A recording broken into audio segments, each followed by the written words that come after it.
Barristan.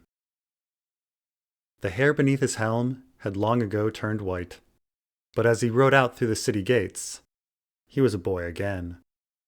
His gut twisted up in knots, his nerves frayed raw, his heart hammered in his chest like a bell in a tower. Hadn't he felt this the very first time, before they named him Bold? Hadn't he felt this way every time since then? And every time it had all at once quieted, and there was calm. Magnificent calm. That's the nature of battle, thought Barristan Selmy.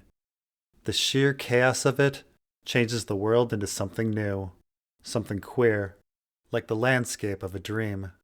Time slows, the senses sharpen, the frightened child is pushed down deep within, as something else takes over. Some call this battle fever, a kind of animal instinct. More pious knights might say they felt the warrior's hand, or perhaps it was a drunkard who waited, lurking in the shadows of his mind, for the chance to fill his thirsty cup with blood. Whatever it was, he surrendered to it willingly. As if it could read his thoughts, the silver slid into a gallop, its quickened hoofbeats leading a chorus of thousands more. Into the pale dawn light they raced together, over mud and stone and shrub, to meet the darkened figures laid out before them. The young mare Sir Barristan rode was the swiftest of the lot, easily pulling ahead of his unlikely host. A commander must be first in battle, to rouse the hearts of the men who follow him. So Lord Manfred had taught him, when Selmy had been no more than a doting squire, and the truth in those words had never been so urgent. To the men riding at his heels, he would be a leader, their beacon amidst the coming storm, and Sir Grandfather no more. Sir Grandfather! Dario Naharis had been the one to dub him with that irksome name, so Sir Barristan had resolved to strike the battle's first blow, well ahead of the Stormcrows. Still, the company had more loyalty than he had first credited them with, or else they would have not ridden at all. The knight had never placed his trust in sellswords, since he'd faced Nine Eyes on Bloodstone. But these Stormcrows were no jolly fellows.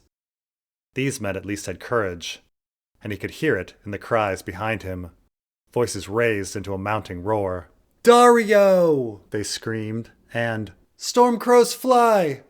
Jokin let out a ululating howl that might have been a piper's trill, and cutting clear through the din was the widower, smashing his axe against his shield and whooping all the way.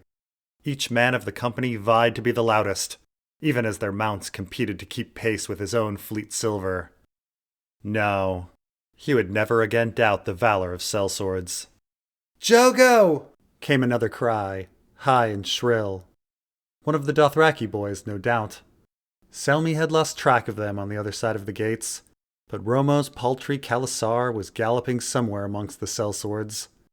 The old Jakaran was of an age with Selmy, and he led mercy men older still, along with boys too young for manhood to have deepened their voices. These Dothraki had been twice abandoned, once when Khal Drogo died, then again by Aggo and Ricardo. They had been counted least among their people, not deemed fit for a mount in any Khalasar, and when the Bloodriders passed them over for their mission across the Skahazadon, they were counted least among the least. Remnants of remnants. Dregs of dregs. That made them angry. Bitter. Eager to prove themselves. How could they be otherwise? Still, they were a band of cripples and children. Driven, surely, but they were what they were. The Yunkish will have their dregs too. Through the narrow slit of his dragon-winged helm, he scanned the field for weakness, disorganization, a chink in the armor he might drive his cavalry straight into. The enemy sprawled out ahead over the dull brown earth, rows of many-colored dots, writhing and shifting like a line of ants, black and red and yellow. And pink, he noted. Was there a less fearsome color in battle? Behind the siege lines stood the foe's encampments, a motley of tents and pavilions. They began at the Skahazadon and spanned well south, farther than his old eyes could see. Straight ahead, however, their target was clear. The Harridan, largest of the trebuchets. It loomed over the war camp like a giant wooden child, wailing as it slung its dolls into the air. At its foot, Sir Barristan could just make out the stir of soldiers, still scrambling into formation as the Yunkish trumpets blew panicked blasts. One trumpet must have signaled the archers. A flight of arrows shot out from the left of the harridan and came hissing through the air. "Shields!" Selmy shouted, raising his own. A jolt went through his arm. He could not turn to see, but he heard the patter and clang of hundreds of missiles, thudding in earth, pinging off armor, ripping through the flesh of men and horses both. Then he heard the shrieks. "Onward!" he bellowed. He had to keep them moving, had to keep them brave. When he lowered his shield, it was not an arrow he found lodged in the wood, but a bolt. From an Illyrian crossbow, he thought. Not part of the volley he'd seen at all. Which direction had it come from? He still hadn't been able to tell where the Illyrians were positioned. "Oak and iron guard me well," he chanted, an old shield rhyme, as he risked a backward glance. "Else I'm—" The Stormcrow standard-bearer had dropped his reins and was gripping his neck in horror, blood streaming through his fingers. Then he fell from his horse, dragging the ragged black streamers of his company down with him. Boy and banner were trampled under hoof, but the troop raced on, riderless horse still among them. Dead and doomed to hell, Selmy finished in his head. The air was free of arrows for the nonce, and would be till the archers notched again. It was time for the signal. With a quick turn in his saddle, Sir Barristan yelled, "Lamb!" to the newly knighted Lazarene. The horn went to the boy's lips, and the blasts came forth. "Aoo! Aoo! Aoo!" Far behind him now, screaming pit fighters poured out of Marine's western gate. They were more noisy than numerous. The poorly armored lot were no more than 300 in all, but they screamed like 3,000. Dissonant cries carried over the field, as though a company of braying mules had come to reinforce an army of lions. "Lorak!" and "Hisdar!" they shouted, and here and there, "Daenerys!" Sir Barristan thought of strong Belwas. He should have been the one to lead that rabble, arak in hand. His friend had been a pit fighter himself once, peerless to hear him tell it, and loyal to the queen rather than to Hisdar.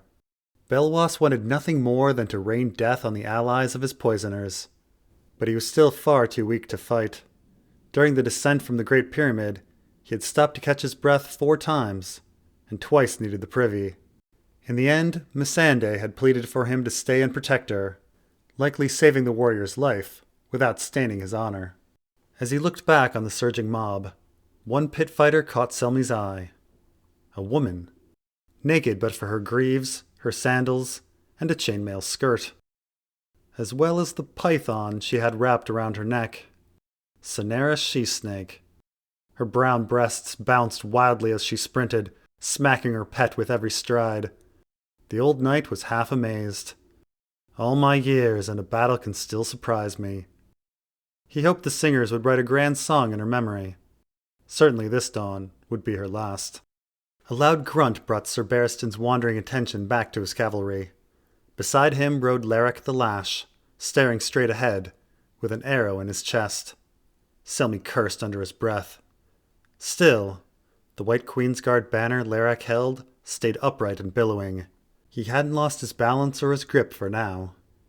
I took an arrow once in the same spot, more or less, didn't I?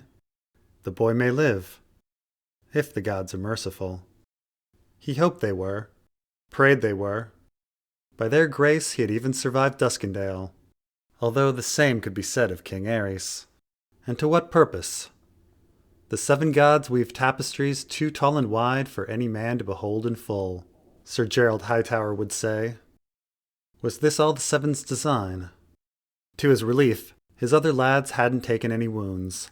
On his right, Tumco Low rode hard, gripping the red and black royal standard, a mirror of Lerac's. Dragons to show the strength of our cause, white to show its purity.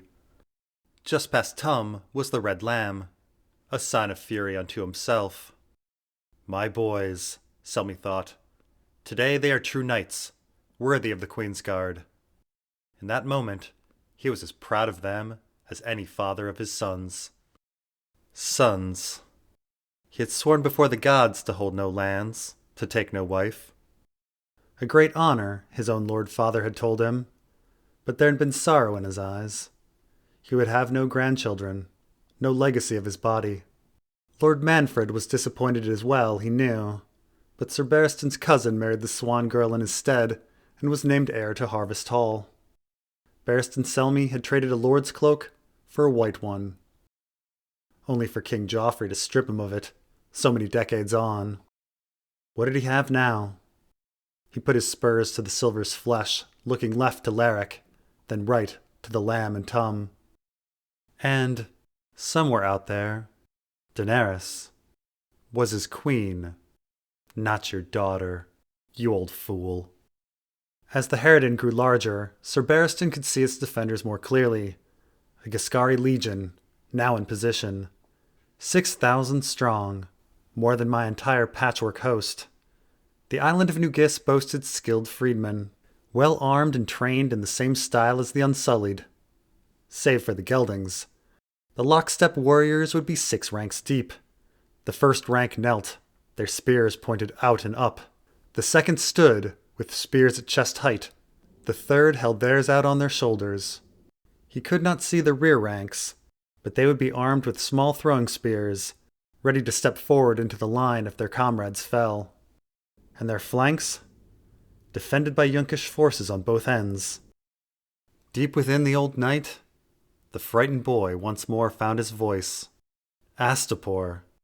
Remember Astapor. It was there that King Cleon's soldiers had faced a legion from New Gis. The Butcher King was already dead by then, but his body had been clad in armor and propped up on a horse, in hope that this sight would somehow inspire courage. The effort had been in vain. Spirit alone does not win battles. The Astapori were cut down to the man. Death was fixed atop those spears. The boy inside him feared. The stranger's embrace. For him, his lads, his army, his queen. His eyes went wide as he raced towards the wall of points, and, in the briefest flash, he saw the image of Jaime Lannister, quill in hand, nimbly writing in the white book. Sir Barristan of House Selmy, dismissed from service by King Joffrey I Baratheon in his 61st year, for reasons of advanced age, named Lord Commander of the Queensguard to Daenerys Stormborn in Slaver's Bay. After his queen's disappearance, conspired to depose her royal consort and rule over Meereen. Died, impaled upon a pike. Was that the end of his story? The last thread in his tapestry? To perish, here and now? Like this? Would the gods have him die so boldly, even as he lived? He saw another face floating before him. Handsome, smirking. The Prince of Dragonflies. A bold boy, he'd said that morning. No. Barristan Selmy shook his head. I'm no Cleon. Not yet. The trebuchet could wait, he decided. Where were those dregs? A maester's chain is only as strong as its weakest link. Pycelle had said that once, when Jon Arryn had chosen Peter Baelish for a seat on the small council. It was a good saying, and the Grand Maester may well have been the wisest man Sir Barristan had ever known. A jerk on the reins veered the silver to the right. "With me!" he called, and his army followed. North of the harridan stood the 500 slave soldiers he'd spotted earlier. From closer up, he could see each slave wore an ornate suit of pink enameled scales. Their ranks were blushing in the dawn, like a field of carnations swaying in the breeze. There were carnations in Harrenhal's Godswood, he remembered. It had been a false spring, but nonetheless they'd bloomed. I should have plucked one for her. He could have done that much at least, after he'd fallen. It was no crown of blue roses, but a Kingsguard must do as he's bid. Just this once, Sir Barristan, his prince had said. Elia had been so very sick after the birth of her girl. It was sure to lift her spirits, Selmy had told himself. The pink marked the men as herons, from their lengthened greaves to their feathered plumes arrayed over beaked helms. These slaves belonged to the noble Pajar Zomerek, mocked amongst the sellswords as the little pigeon, small of stature, awkward in his gait, and notorious for his love of birds. He bred his chattel to be freakish tall, and once he'd strapped them into their stilts, they even towered over men a horse. "Herons are fierce and magical creatures," Galaza Galera had told him. "Blessed servants of the gods of Gis." Perhaps they were, but these were only men, and no man born could fly. The rising sun will blind them, Selmy judged. They will break. His silver sped on. He raised his blade. At his back was a solid wall of screams pushing him forward. The Stormcrows, his lads, the pit fighters, his father and Lord Manfred and the White Bull, Prince Rhaegar and the Prince of Dragonflies, his kings, Jaehaerys, Aerys, Robert, Joffrey, and his queen, Daenerys. Her scream was loudest. All he could see, however, were carnations. Sir Barristan Selmy did strike the first blow of the battle, though it was a near thing. The silver pushed ahead of the Red Lamb's horse, and he swung at the first heron he came upon. It was a clean slice. He didn't even feel the kill. The head seemed to float through the air, almost hovering, impossibly slow, like a pink petal upon the wind. This one flew after all. Then, all at once, it was gone. His army thundered in. All around there was the crashing of horse and heron, metal and feathers, howls, all too human. Selmy plowed forward and bowled over another pink soldier. The heron fell back, knocking into 3 others, and they all tumbled over like children's blocks. The sight alone caused a dozen more slaves to turn in the mud and flee, crests bouncing with each clumsy step. Panic begot panic. Soon they were all running, hundreds of them, retreating. Or trying to. In seconds, the battle had become a hunt. Selmy's army closed in on their prey. Swords met the backs of necks. Maces met the backs of skulls. With swing after swing, a red spray filled the air, outlined against the lightening sky. It was as if a great mist had erupted from waves breaking upon the rocks. Like the shores of Stonehelm, he reflected, if the sea were bone and blood. The herons died quickly. The widower dealt clean chops to their necks, like a headsman delivering mercy. With more savage hacks, the Red Lamb smashed away at pink armor, as though the sword he wielded had been a warhammer. Jokin's archers added feather after feather to the foe's plumage. Larak and Tum's swords' hands had been occupied by their banners, but even they were able to shove the birdmen off balance with their shields. Once a heron toppled into the muck, he was easy meat for the pit fighters' butchering blades. "There!" Tumco shouted, gesturing with the dragon banner. "The commander!" Selmy saw him. It appeared to be a dwarf, barking commands at a gaggle of herons from behind a toppled palanquin. For the briefest moment, the old knight imagined it was Tyrion Lannister himself, standing there in the mud. He snorted at his own absurdity. At this very moment the imp was most like drunk in some King's Landing brothel. Useless creature that he was. No, this was only the little pigeon, clumsily dropped from his high chair by the slaves he'd so carefully bred and costumed. No sooner had Selmy and his lads spurred their horses than the herons around him fled. Pajar tried to follow, but the best he could do was waddle a few steps before tripping over the fringes of his bird armor. By the time the wise master regained his footing, the Red Lamb was upon him. "Mercy! Mercy!" the little pigeon pleaded, first in Giscari, then High Valyrian. "Mercy! I will fetch a large ransom, I will! More riches than a boy like you could dream of! Please! Mercy!" "I came for blood, not gold," the lamb told him.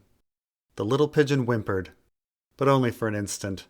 The Lazarine's sword came down with such ferocity that Pajar's skull opened like an overripe melon, covering the lad in blood and brain.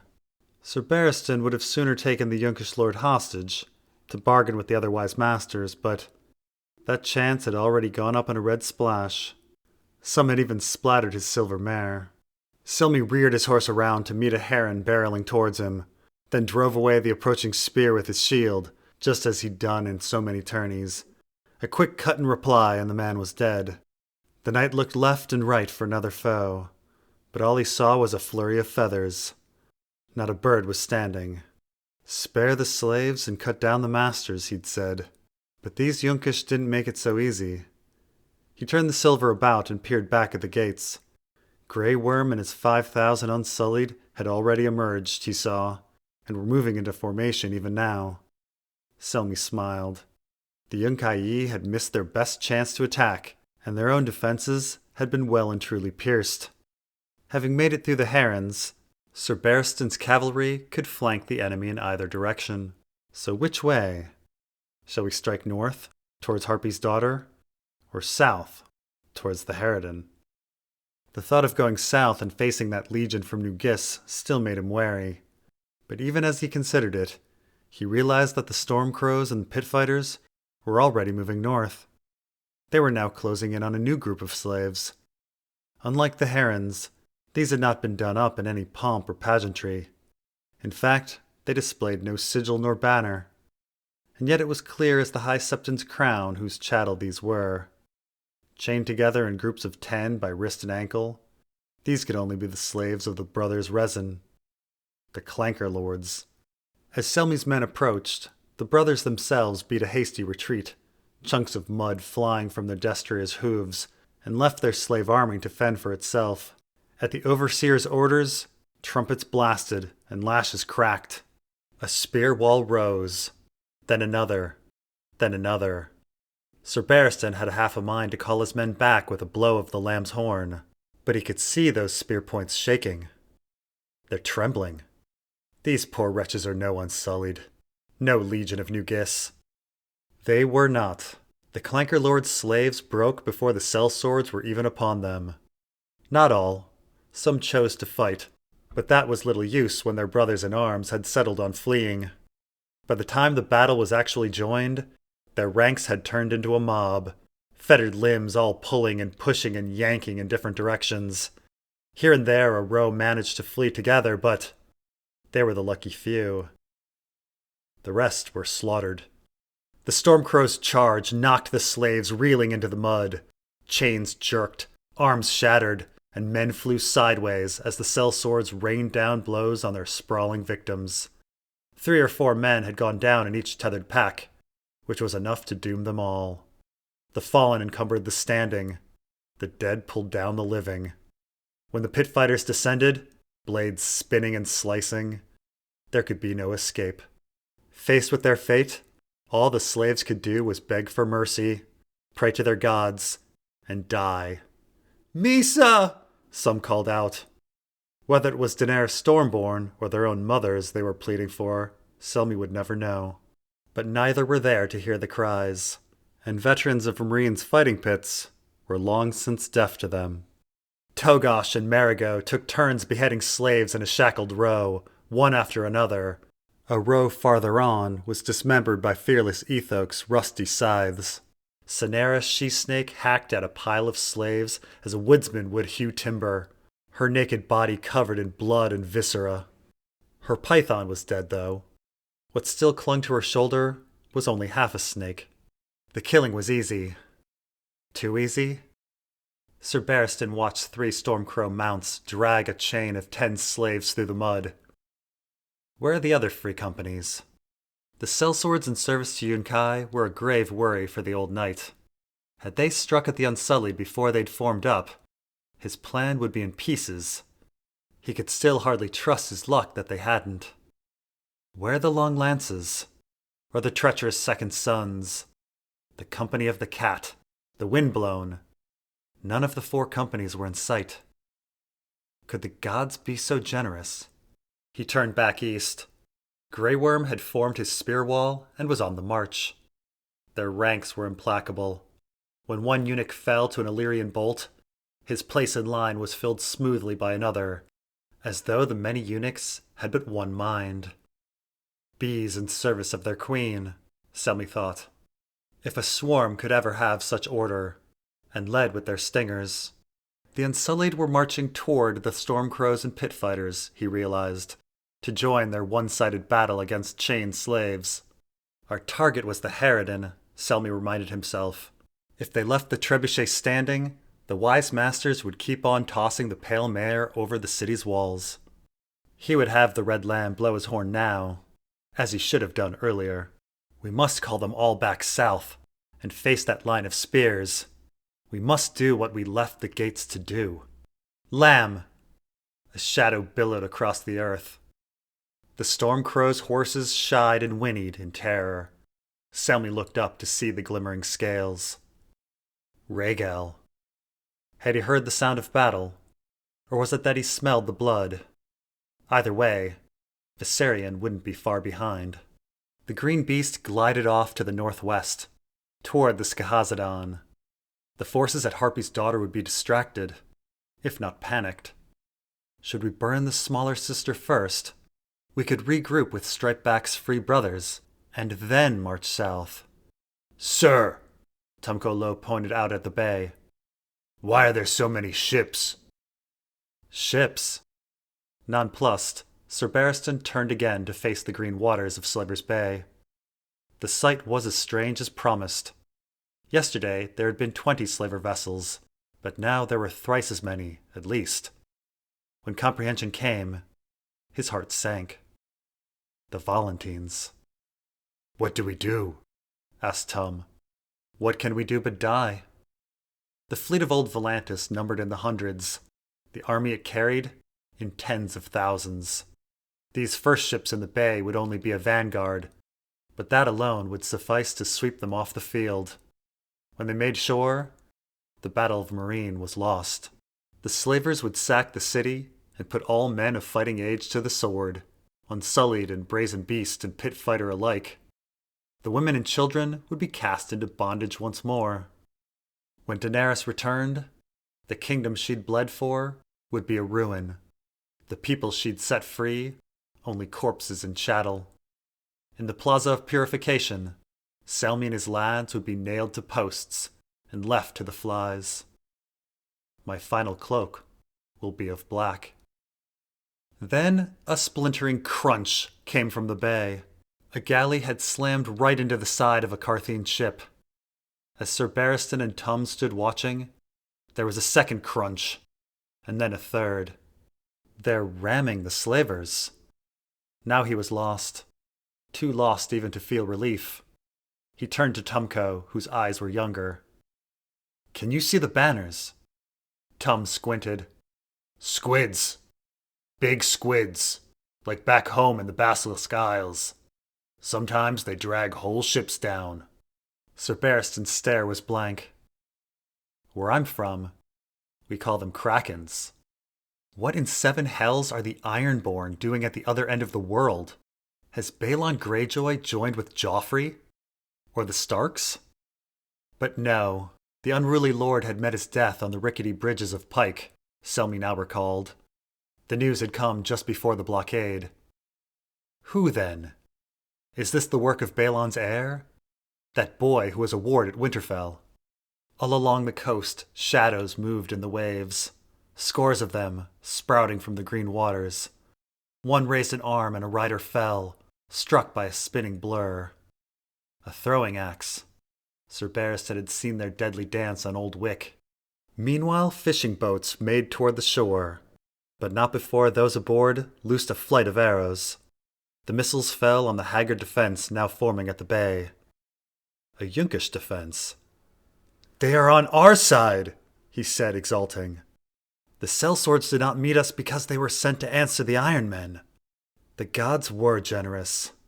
He hadn't felt this giddy since he was a boy of 10. It's like Baelor Breakspear and Prince Maekar, the hammer and the anvil. We have them. We have them.